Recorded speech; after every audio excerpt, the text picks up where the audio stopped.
J'adore regarder des photos d'elle. Chaque fois que je la vois, plein de souvenirs me reviennent. Et ils sont tous drôles. Comment décrire Erika? Elle avait tout pour elle. Elle était très drôle. Elle exagérait tout, ce que j'adorais. Elle était formidable, à tout point de vue. C'était une super journée. On ne s'était pas vu depuis quelque temps.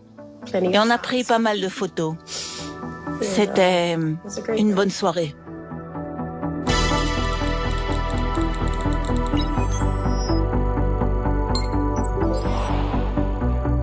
Erika adorait les réseaux sociaux.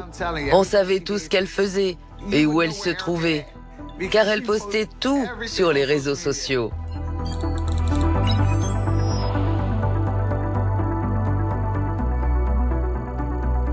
Elle postait sans arrêt, depuis le réveil jusqu'au coucher.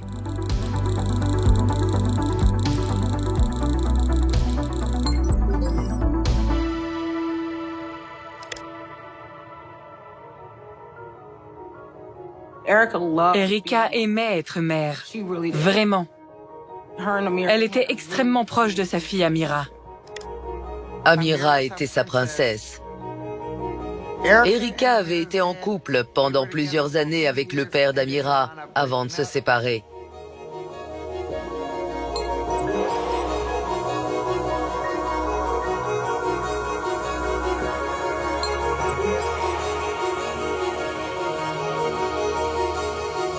Erika était aide-soignante à domicile pour personnes âgées, tout en continuant ses études pour devenir médecin.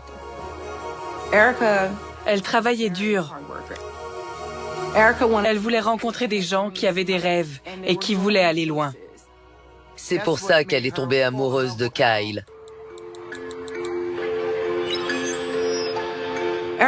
Erika avait connu Kyle Crosby au lycée.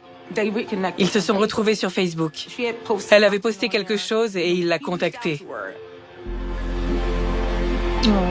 Oh, c'est trop chou. Erika a vu que Kyle avait de l'ambition. À ce niveau-là, ils étaient sur la même longueur d'onde. Il était son genre. Elle voulait une belle voiture, il en avait une. Il avait un bon poste. Elle a littéralement craqué pour Kyle. Elle en était dingue. Il l'a totalement conquise. En avril 2014, on a appris une nouvelle étonnante.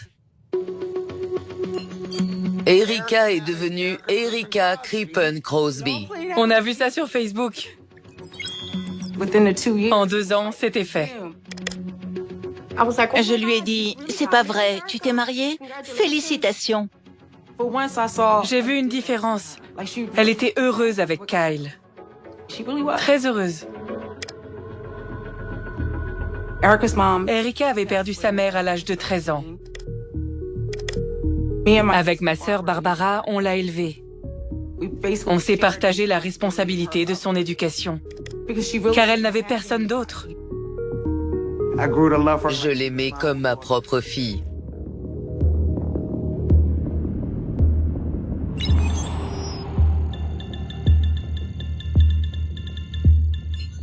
Dans la foulée, Erika et Kyle ont posté une autre photo.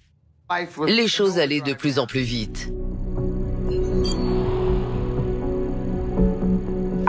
Je me suis dit qu'il serait un super papa, parce qu'il était génial avec Amira. Kyle traitait Amira comme sa propre fille. C'était sa petite princesse.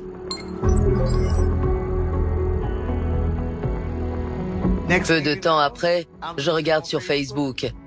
Ils vivent dans un nouvel appartement. J'ai dit, ouais, c'est génial. T'es juste à côté. Je pourrais voir les enfants et tu viendras me voir tout le temps.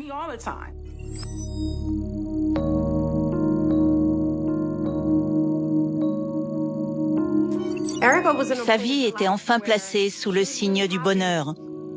Elle avait un mari, un magnifique bébé, la sœur d'Amira. Ils avaient un bel appartement et vivaient confortablement. Ils gagnaient bien leur vie, elles faisaient des études et leur avenir était très prometteur.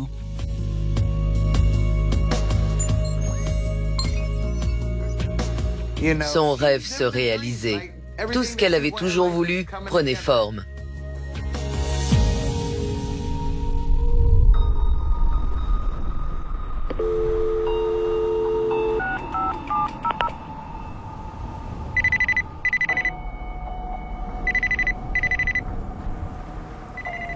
J'ai reçu un appel de l'école primaire.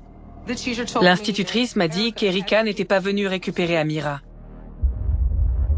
C'était bizarre, ça ne lui ressemblait pas. C'était une maman formidable, qui n'aurait jamais oublié d'aller chercher sa fille à l'école. Alors, il y avait un problème. J'ai appelé ma sœur Barbara pour lui expliquer et j'ai dit « On se retrouve chez Erika ». À mon arrivée, il y avait 3 ou 4 voitures de police.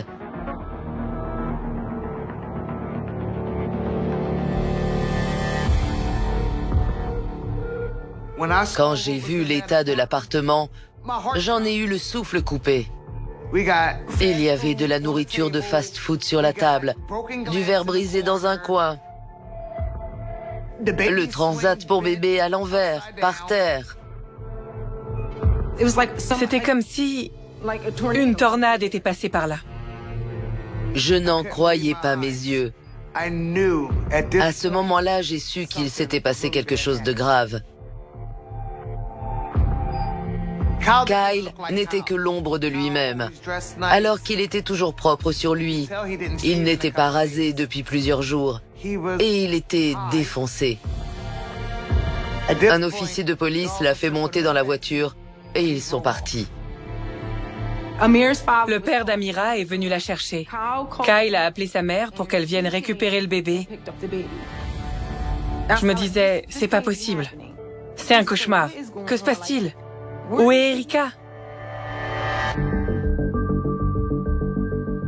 J'étais au bureau quand on m'a informé que la police de Mount Laurel avait besoin d'aide dans le cadre d'une enquête sur une personne disparue.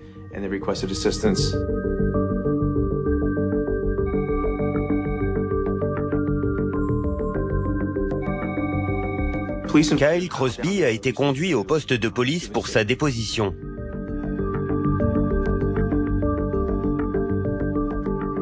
Il semblait sous l'emprise de stupéfiants. Il leur a dit qu'il prenait un analgésique prescrit par un médecin. Il a également dit qu'il n'avait pas vu Erika depuis la veille du Nouvel An. On était le 7 janvier, donc 7 jours plus tard. Kyle a expliqué qu'ils étaient allés manger dans un restaurant du coin le 30 décembre 2014. Le lendemain, il voulait sortir pour le réveillon, mais comme il n'avait pas trouvé de babysitter, Kyle avait proposé de rester à la maison pour garder les enfants, pendant qu'Erika irait faire la fête avec des amis.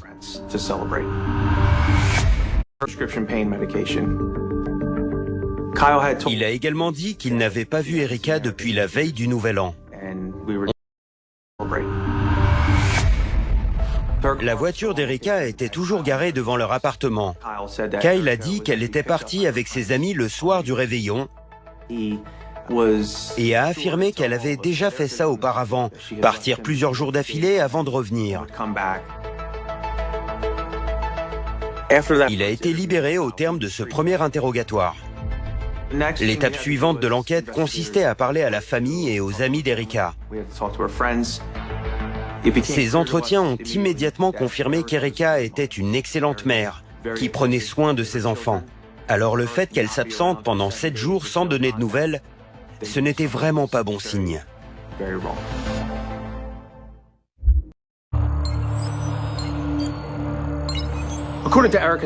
La famille d'Erika a expliqué qu'elle actualisait constamment sa page Facebook avec des photos et des posts.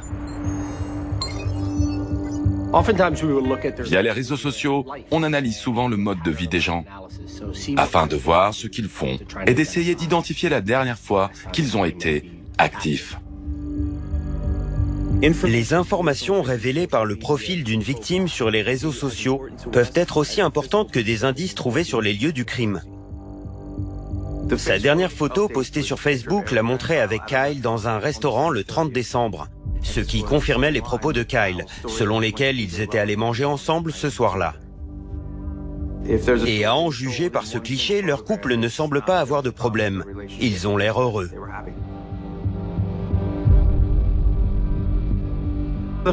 Erika était toujours en train de poster du contenu sur les réseaux sociaux. C'était donc très préoccupant de voir qu'après le 30 décembre, elle avait stoppé toute activité en ligne. Si elle s'était enfuie, elle aurait toujours été active. Il y avait donc de quoi s'inquiéter.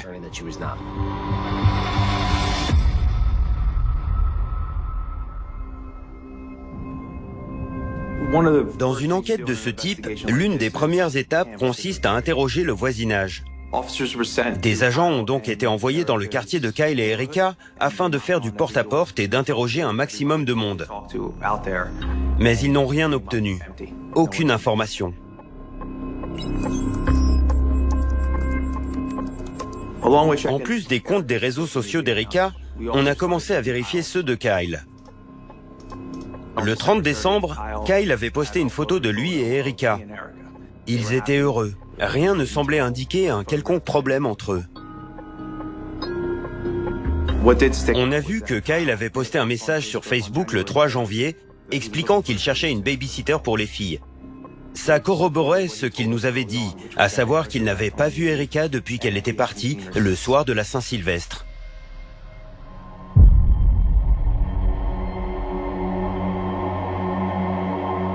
À ce moment-là, ma sœur et moi étions terrifiés. Comment était-ce possible? Où était-elle? Erika n'aurait jamais laissé ses enfants. J'ignorais ce qu'il s'était passé exactement, mais je savais que c'était grave. J'ai contacté l'opérateur téléphonique d'Erika pour leur demander de localiser la dernière position de son portable. Ils nous ont fourni un ensemble de coordonnées qu'on a fait saisir dans Google Maps. On a alors obtenu un emplacement. La rue Echelon Road, dans le comté de Camden, dans le New Jersey. Il y avait tout un tas d'immeubles d'habitation. Et le plus inquiétant, c'était le plan d'eau que nous avons repéré dans cette zone. Il y avait toujours un espoir qu'Erika réapparaisse subitement. Mais d'un autre côté, quand on fait ce métier depuis un certain temps, on sait qu'il faut également s'attendre au pire des scénarios.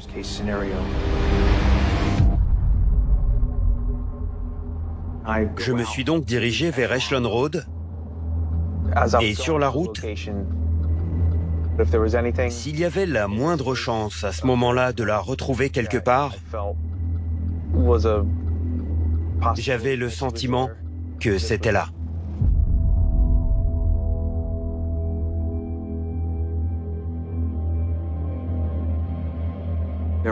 Il y avait beaucoup de résidences et d'immeubles d'habitation. Ce n'est pas vraiment le genre d'endroit qu'on choisit quand on veut se débarrasser d'un corps. Quand j'ai vu le plan d'eau, j'ai été soulagé de constater que toute la surface était recouverte par une couche de glace de 5 cm. Il était donc évident qu'Erika ne s'y trouvait pas.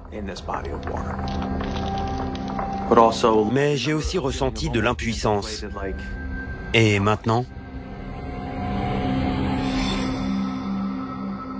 Family members of 26-year-old Erika Crippen are overcome with worry and grief. Tonight they gathered outside her Mount Laurel apartment. She's been missing since December 30th. C'était surréaliste de voir le nom et le visage d'Erika aux infos et un peu partout. Je me disais, ce n'est pas possible. Je dois être en train de rêver. I hear nothing from Erika. No Happy New Year, no nothing. It's not like her. Je voyais les choses se produire comme hors de mon corps. Family members say Erica's last Facebook post was December 30th, stating she was on a date with her husband in Cherry Hill. J'avais encore l'espoir qu'elle était en vie. Alors, je ne voulais pas voir ça.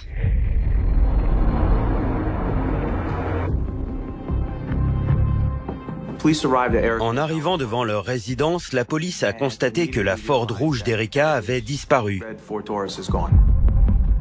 tout comme Kyle Crosby. J'ai compris que ça cachait quelque chose. On savait à présent qu'il détenait les réponses à nos questions. On a alors interrogé son entourage pour savoir si quelqu'un savait quoi que ce soit sur Kyle et sa position. On a notamment interrogé sa mère, Jo Crosby. Madame Crosby était très ouverte et abordable, et elle était disposée à nous aider. Elle nous avait dit qu'elle n'avait pas parlé à Kyle depuis le 2 janvier, donc depuis 7 jours, et elle était inquiète, car son fils avait disparu à son tour.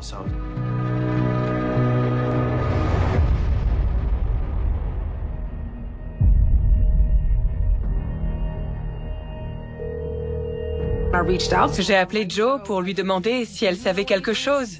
Elle a dit non. J'ai insisté. Allez, tu sais qu'il s'est passé quelque chose. Est-ce que tu sais quoi? Elle a répondu, il l'a peut-être rejointe pour une escapade en amoureux.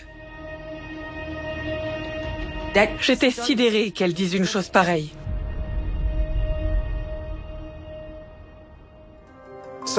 À ce moment-là, j'ai eu une idée. Erica avait une appli sur son téléphone qui permettait de le retrouver en cas de perte. Ça m'indiquait qu'il était dans une benne à ordures près d'une station-service à Mount Ephraim. Je m'y suis rendu. Mais la benne était vide. Pas de téléphone. Je suis entré dans la boutique de la station-service et j'ai demandé à parler au responsable. Quand elle est arrivée, j'ai dit « Je dois voir vos images de surveillance ». Et elle m'a demandé pourquoi et j'ai dit qu'une jeune maman de 2 fillettes avait disparu. Et elle m'a dit « Suivez-moi ».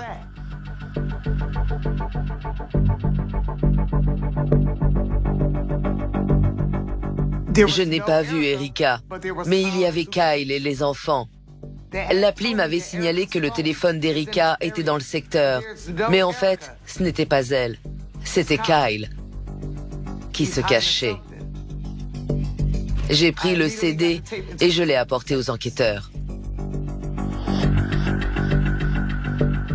Barbara est venue nous dire qu'elle avait une info. Kyle avait été filmé par les caméras d'une station-service locale avec les enfants, peu après la disparition d'Erica. Après 10 ans d'enquête sur des homicides, je n'ai jamais vu une famille aussi impliquée dans la recherche d'un être cher que celle d'Erica. J'ai énormément de respect pour eux et je n'oublierai jamais le cran et la ténacité dont ils ont fait preuve pour la retrouver.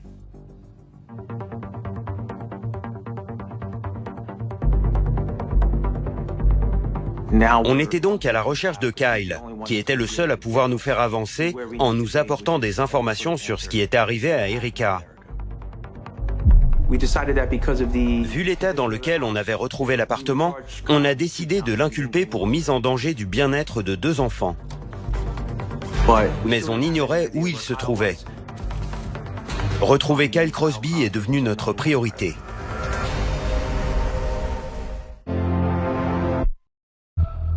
Le père de Kyle m'a prévenu qu'il les avait appelés le matin même.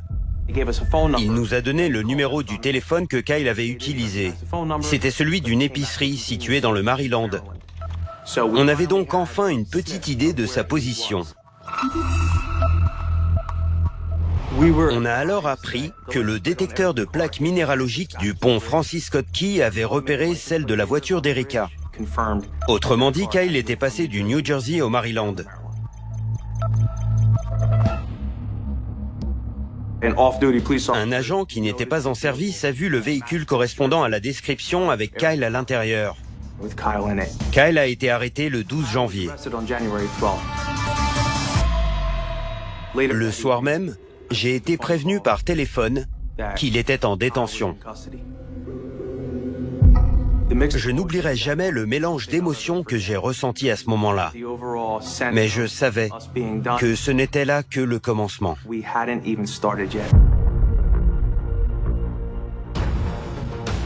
On était convaincus que Kyle avait tué Erika, mais on devait retrouver son corps. Les gens laissent toujours des traces numériques. Et c'était ce qui allait nous aider à résoudre cette enquête.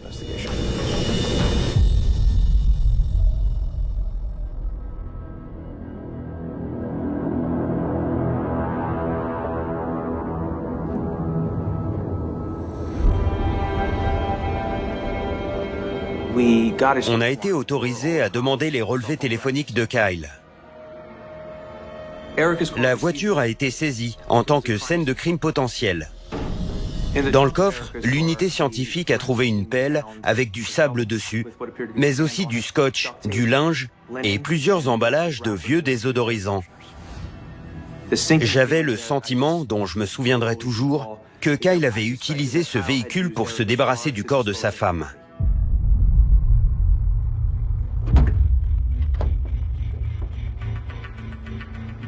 Puis on a ouvert la boîte à gants.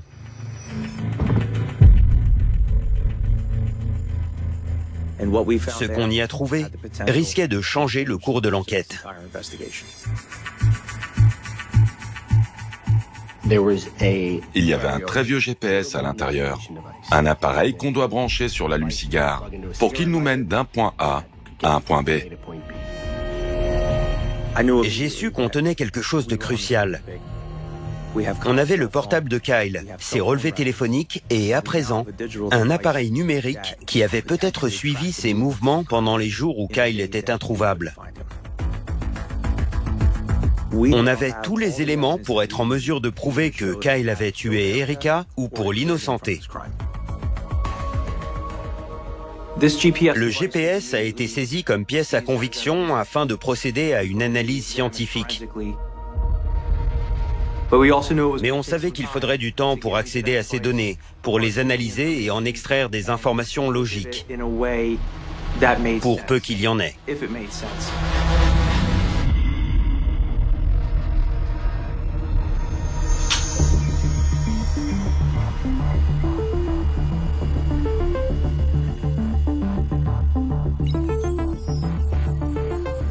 L'une de mes missions consistait à analyser le téléphone de Kyle.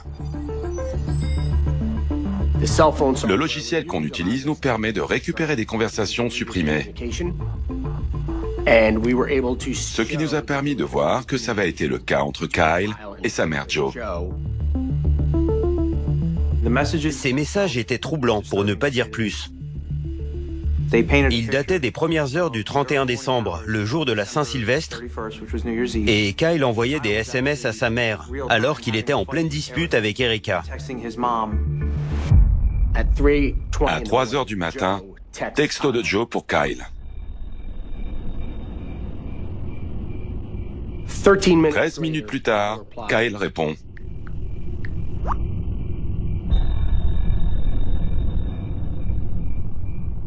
C'était très inquiétant. Lors de son premier entretien avec la police, Joe Crosby avait indiqué ne pas avoir eu de contact avec Kyle pendant cette journée. Or, on venait de découvrir une conversation par SMS. On a demandé les données cellulaires de Joe à son opérateur téléphonique.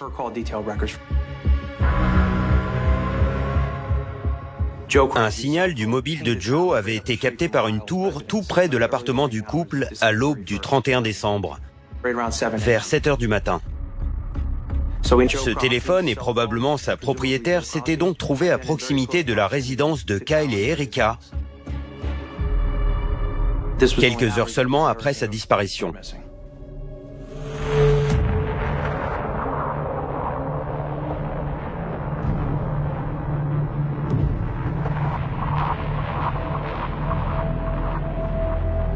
Le nouvel interrogatoire de Joe a été révélateur.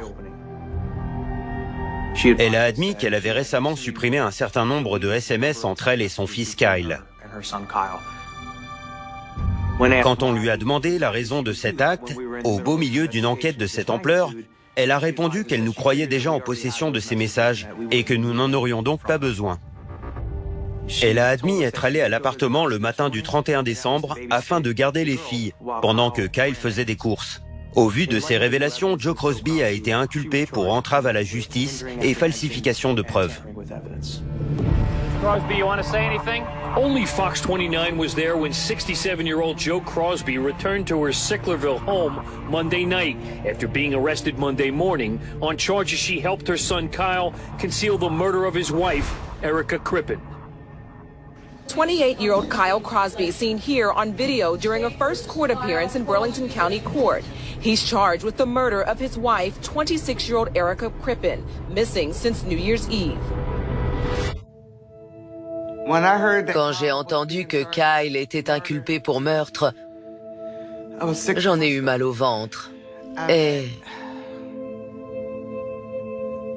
c'est un sentiment que je ne souhaite à personne. Je n'en croyais pas mes oreilles. J'étais dévastée. Quel traumatisme. En nous prenant Erika, il m'a arraché le cœur et l'a piétiné. C'est tellement injuste. Il me l'a volée, mais il l'a surtout volée à sa propre fille.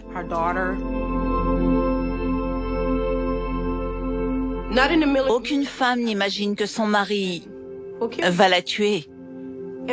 Alors, la perdre de cette façon a été le plus grand traumatisme de toute ma vie.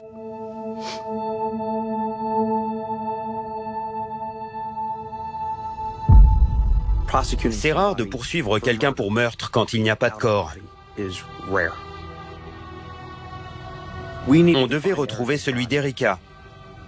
Et on savait que le système GPS représentait notre meilleure chance d'y parvenir.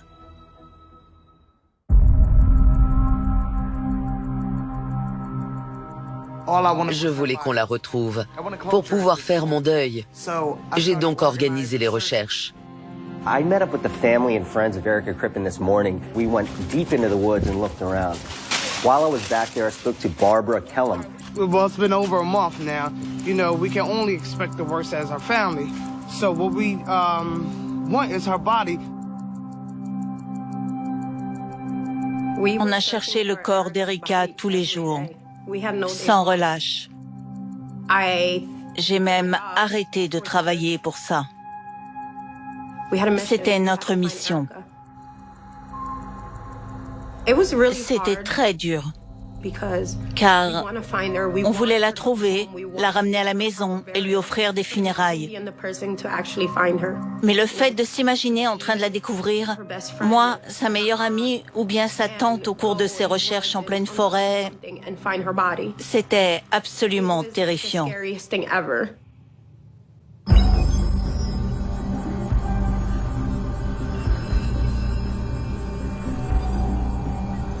En admettant que Kyle s'était servi de la voiture d'Erika pour quitter le secteur et se débarrasser du corps, ce système de localisation par satellite avait toutes les chances de nous dire où il s'était rendu. J'ai été chargé de l'extraction des données du GPS. Il pouvait contenir des informations susceptibles de nous aider à identifier les trajets de Kyle. Et même peut-être, avec un peu de chance, à localiser le corps d'Erika. Ce système crée une sorte de fil d'Ariane numérique, à peu près tous les 100 à 200 mètres, ce qui permet de retracer avec précision l'itinéraire du véhicule à chaque instant. C'était une excellente nouvelle pour nous, mais il y avait un inconvénient. Quand on a commencé à étudier minutieusement ces informations, on a vu que l'appareil contenait plus de 8500 points numériques qui s'étalaient sur plus de 300 km. Le corps d'Erika pouvait donc se trouver sur chacun de ces points numériques. L'inspecteur David Kohler a été chargé d'examiner chacun de ces points numériques. On a utilisé Google Maps et Street View pour identifier chaque emplacement. Qu'il s'agisse d'un signal capté sur l'autoroute, au niveau d'un motel, d'un centre commercial ou d'un restaurant. On a passé en revue chacun de ces points GPS pour tenter de retrouver le corps d'Erika. Il y avait plus de 8500 points de passage où Kyle avait pu s'arrêter pour manger ou bien faire une sieste. Les possibilités étaient infinies. Et comme ce système ne stocke que 3 jours de données, tout ce qui précédait avait déjà été supprimé. L'inspecteur Kohler nous a fourni des premières informations assez rapidement. Notamment 2 positions préprogrammées dans le GPS qui avaient été saisies ou mémorisées par l'utilisateur. En intégrant ces coordonnées dans Google Earth, on a obtenu une vue de la rue correspondante. L'une des positions était en pleine campagne, au milieu du Maryland. On a vu une voie ferrée. Et pas très loin, ce qui s'est avéré être une usine à béton. C'était pour nous le signe que Kyle cherchait un endroit pour se débarrasser du corps d'Erika.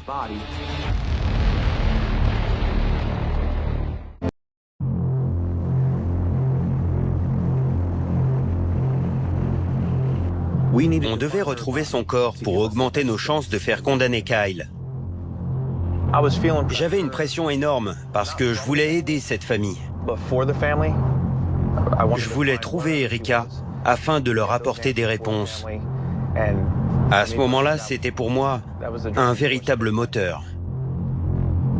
Après 2 heures de route, je suis arrivé sur le premier site dans le Maryland, la voie désaffectée de Sparrows Point.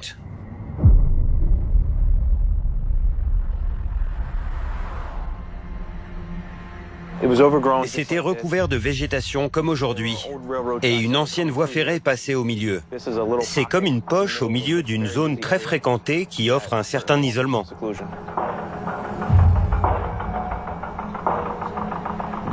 Mais est-ce vraiment l'endroit idéal pour déposer un corps? Je ne le pense pas. On entend l'usine en toile de fond. On est à quelques dizaines de mètres d'une autoroute fréquentée par des camions. Ça peut paraître isolé comme ça, mais ça bouge. On a quand même cherché des indices dans le coin, des déchets jetés, des signes montrant une activité. C'était le mois de janvier, alors il faisait très froid. Mais il fallait se servir de notre odorat, car malheureusement, ça nous aide parfois à sentir un corps en décomposition. Mais après avoir ratissé la zone, on était sûr qu'Erika n'y était pas. Le deuxième site se trouvait à environ 3 km, l'usine à béton.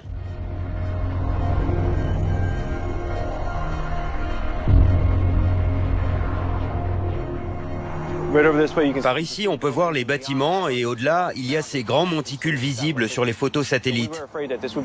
On craignait que ce soit un bon endroit pour se débarrasser d'un corps. Mais on a été soulagés, si je puis dire, de voir que c'est une zone contrôlée. Le gardien nous a appris qu'il y avait quelqu'un 24 heures sur 24. Kyle ne pouvait donc pas être entré sans que la plaque d'immatriculation du véhicule d'Erika ne soit enregistrée. Et ce n'était pas le cas. En voyant comme ce site était sécurisé, on en a conclu que Kyle ne pouvait pas s'être débarrassé du corps d'Erika ici. On était sur la bonne voie. Il fallait juste être patient.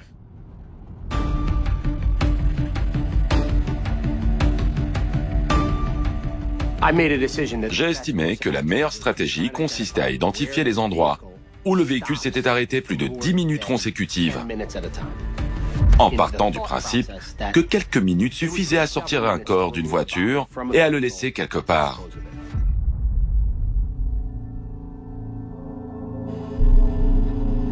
Kyle s'était arrêté dans une zone pendant 5 minutes un soir, et pendant 14 minutes 2 jours plus tard. Il y avait de quoi se demander ce qu'il avait fait là-bas.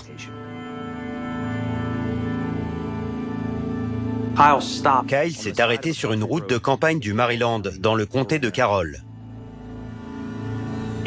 Sur Google Maps, J'ai vu un endroit où il aurait pu garer le véhicule. C'était boisé, avec une rangée d'arbres. C'était un endroit où on pouvait facilement déposer un corps.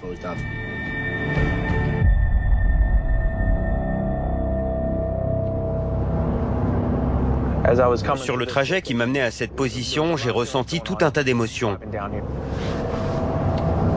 J'avais le sentiment que ce pouvait être le bon endroit. C'était un moment intense pour moi. Mais je devais rester concentré sur l'accomplissement de cette mission et laisser mes émotions de côté.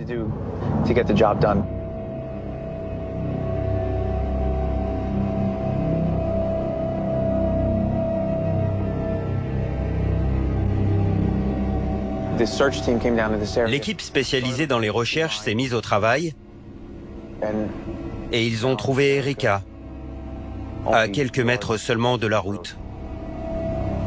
Son corps était très bien conservé. Il était dans une couverture. Elle avait les chevilles, poignets et le cou attachés par un cordon électrique et elle avait du scotch sur la bouche et sur le nez. Kyle avait recouvert le corps de broussailles, de branches et de feuilles afin de le dissimuler. La satisfaction est vite rattrapée par l'horreur quand on comprend que ce qu'on redoutait depuis des semaines a bel et bien eu lieu. Erika a été tuée et sa famille ne la reverra jamais. On voulait être certain de pouvoir obtenir une condamnation pour la famille d'Erika. After weeks of not knowing what happened to Erika Crippen, grief-stricken family members got the news today that investigators found Crippen's body. Crippen's body was found off this rural road in Sykesville, Carroll County, Maryland. I mean, that's what makes you an animal. That's your wife, your daughter's mother. And to leave her laying on the side of the road like an animal, roadkill, it says a lot about you. When I got the call, J'ai reçu un appel. Il l'avait retrouvée, mais elle n'était plus en vie. she's deceased. J'avais donc un sentiment partagé. Je leur étais reconnaissante d'avoir tout fait pour la retrouver. Mais j'étais brisée. Savoir que je ne la reverrai plus jamais de toute ma vie. Ils nous ont demandé d'aller, mais je ne voulais pas la voir comme ça. Je voulais garder cette belle image que j'avais d'elle. C'était quand même bien de l'avoir trouvée. Ça m'a aidé à faire mon deuil. Je ne voulais pas la savoir quelque part, en pleine nature. J'étais dévastée et déboussolée. C'était très dur.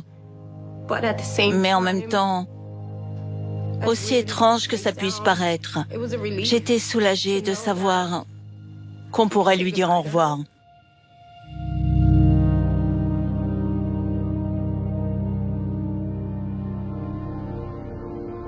Grâce à la solidité du dossier, au travail effectué et à toutes les preuves recueillies, Kyle n'a eu d'autre choix que de plaider coupable pour homicide involontaire aggravé et entrave à la justice.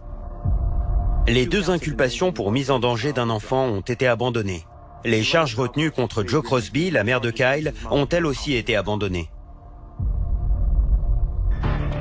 Même si Kyle n'a jamais expliqué ce qu'il s'était passé, les preuves rassemblées pendant l'enquête nous ont permis de reconstituer le cours des événements.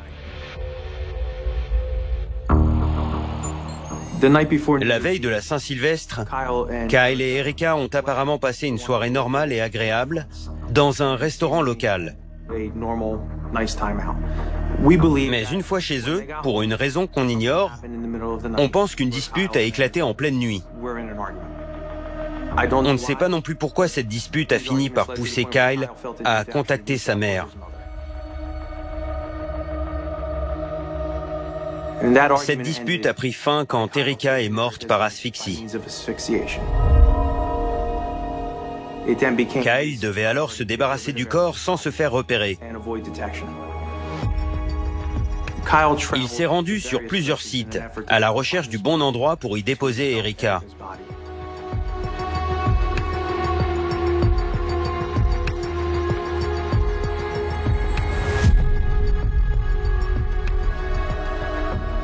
Qu'aurait-on fait sans ces informations numériques? Sans les points de passage du GPS, je ne sais pas comment on aurait pu atterrir dans une petite ville en pleine campagne du Maryland. Dans cette affaire, ces indices numériques ont été cruciaux. Le 10 mars 2016, Kyle Crosby a écopé de 28 ans de prison pour homicide involontaire aggravé et de 3 ans pour entrave à la justice. You know, I'm sorry for my actions. I miss Erica, my wife, terribly. And not only do I love my wife and our children, but her family as well as mine. And hopefully one day you will find it in your hearts to forgive me. Quand je vois les images de Kyle qui demande pardon d'avoir tué Erika, j'espère pour elle qu'il était sincère, mais quelque chose me dit que son émotion venait en partie du fait qu'il était bouleversé par son propre sort.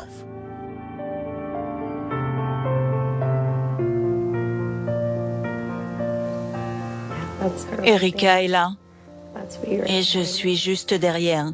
Je mesure la chance que j'ai d'avoir ces photos et de pouvoir la voir sourire, danser et rire. Mais c'est aussi douloureux. C'est tout ce qu'il nous reste. Je vais souvent sur sa page Facebook.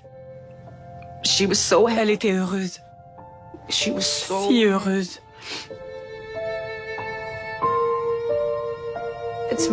C'est très dur pour moi de voir les enfants d'Erika grandir sans elle. La petite ne saura jamais à quel point sa mère était formidable. Quand elles se marieront, Erika ne sera pas là pour les coiffer, chose qu'elle adorait faire pour ses filles. Elles n'auront pas cette chance. C'est le plus dur dans tout ça.